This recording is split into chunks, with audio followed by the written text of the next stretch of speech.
Hello folks, this is callisto8413. We're going to be talking about early humans, prehistoric humans. This is part 2.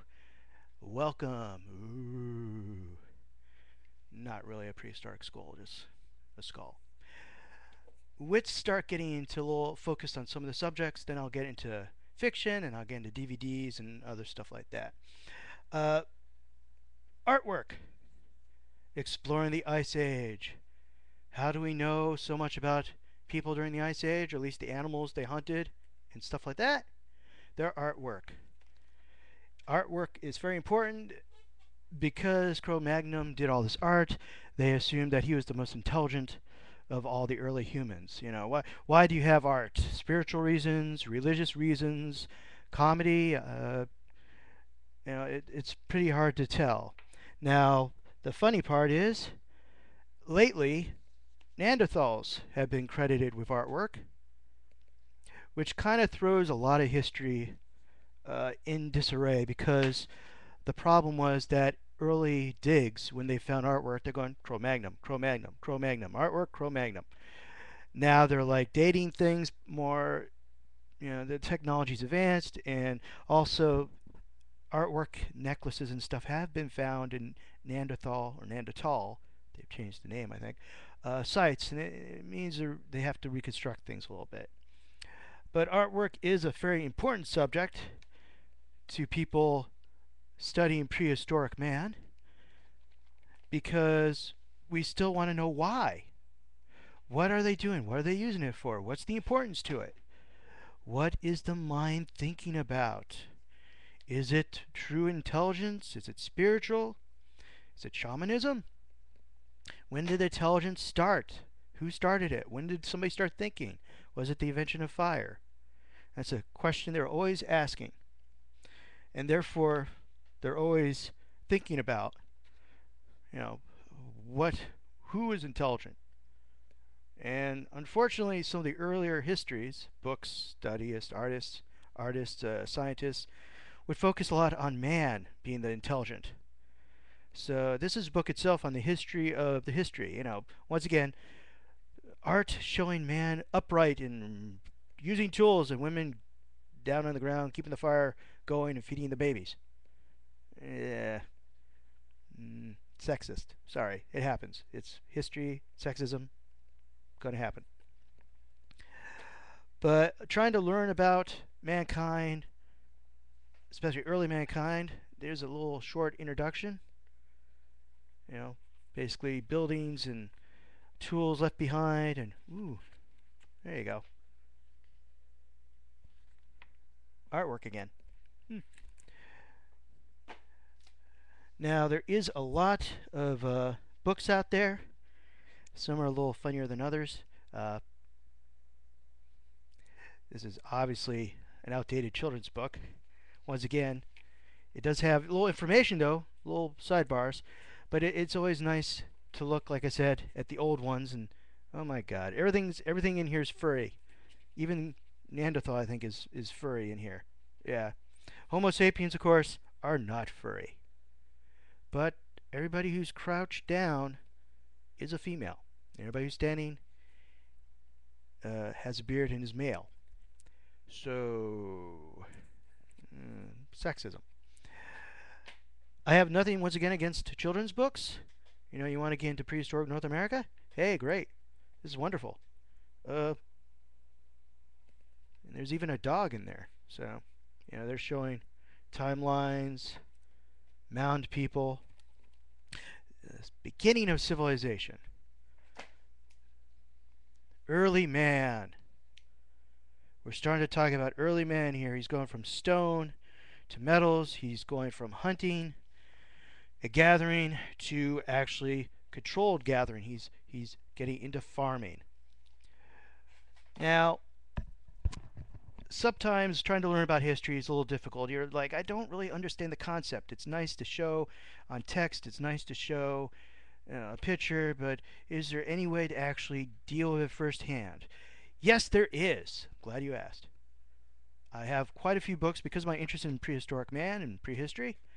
I have quite a few books, ironically, that can be used to understand building fires, building shelters, preparing food, using primitive tools. This is more of a survival guide. Stone Age skills for the 21st century. Once again, this is just for people who want to get interested in that kind of thing. But it's helpful for you. Now, one of the things that people really don't seem to grasp is why people went from hunting and gathering to farming. Now, you'd think farming would be great. I mean, here's 2 million years of food industry. And the first chapter is basically about cereal. Farming. I mean, look at that. Isn't that wonderful? Doesn't that look delicious? Except the first farmers were short. They had teeth issues. Many of them starved. They're studied from their bones. You could tell when somebody's starving. You could tell by their teeth that they're having issues. They're eating a lot of,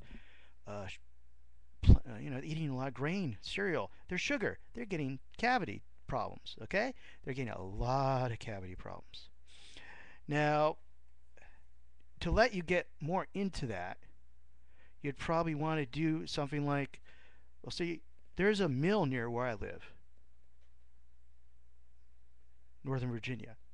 They actually ground flour, corn, so make grits and all that stuff.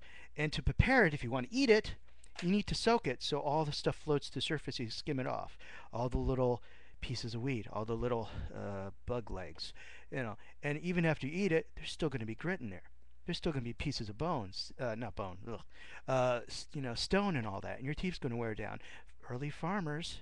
If you want to experience what early farmers did, you get the stone ground stuff and you make your own oatmeal, your own grits, and you'll figure it out the hard way. But when you're talking about farming, you're also talking about not just bread, you're talking about beer. That symbol right there means bread and offerings of bread and beer. This is a little more interesting for those folks who like history. Beer, as you know, has been around for a long time. In fact, bread and beer go together. We're talking about pretzels and everything, okay? Early beer wasn't as alcoholic. It was probably more protein. But it was around probably one of the first things. Once you get into farming, you get into beer. All right? Now here's the thing. If you want to figure out how beer really works, you have to do it yourself. I suggest Cooper's. I actually got a microbrew kit. I'm on my second batch right now. And the best thing about these guys is they not only tell you how to do the first batch with all the equipment they send you, but they don't just want you to go through the steps. They want you to understand the steps. So you could use it again and again. You can make your own brews, use your own recipes, and it's actually kind of interesting. I myself, they give you plastic bottles to fill up, but I actually bought some glass ones with the little wheat symbols on them and everything, and it's really nice. My second batch wasn't as alcoholic as a lot of people drank it. They're like, the first one's a little better, or the first one was more alcohol in it. Whether that translates to being better or worse, I don't know. But you could play around with it. You don't have to add sugar. You can just put grain in and put yeast in and get something that's probably close to what they might have had, or probably not. There are websites to help you deal with that too, and you can actually get into experimenting with beer. So yeast used to, by the way, for bread and yeast for beer are two different types of yeast. The one for beer is more immune to alcohol levels. Now, for those of you who'd like to get into, once again, into history, there's flint knapping. This is the ability to make stone tools, and there's actually quite a few kits for that kind of thing. They sell hammer stones. This is soft, this is hard. You can buy those separately. When you are flinting, you want to wear goggles, okay? You want to wear some sort of mask because it will get into your lungs unless you're doing it outside. You always want to be very prepared, a lot of ventilation. Most kits will come with some instructions, which ironically is the same instructions in that 5th edition. They just copy it from a book. They'll have some protection for your leg. This is leather. Okay. They'll come with some pre-prepared stones.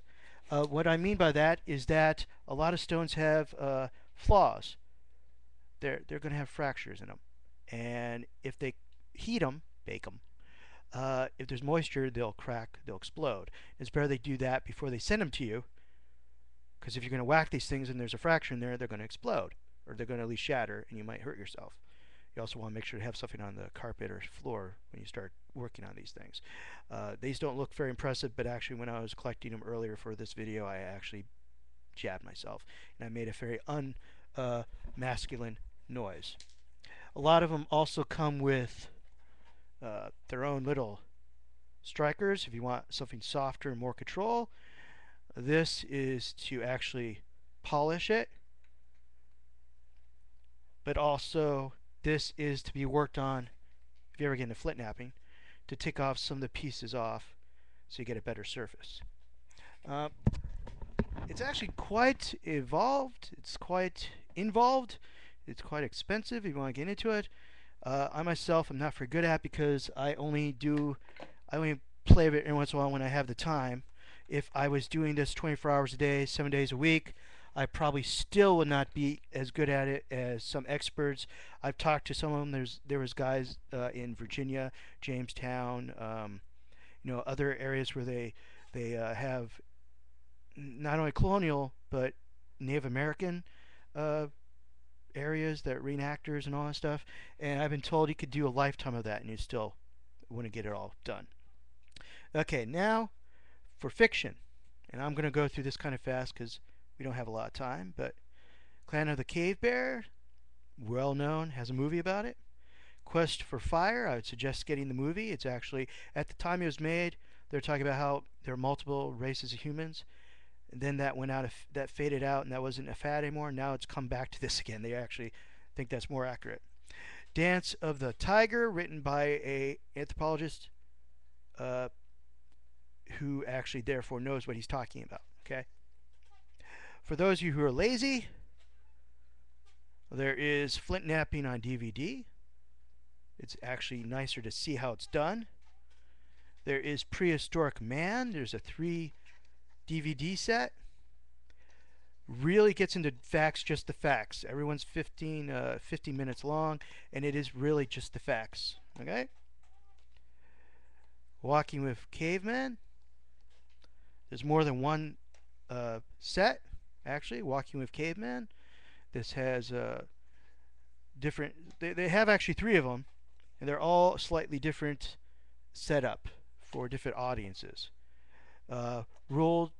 Before We Ruled the Earth, there's 2 of these, talking about hunters and hunting, and there is Walking with Prehistoric Beasts, which is good because, like I said, it has primates and humans in it.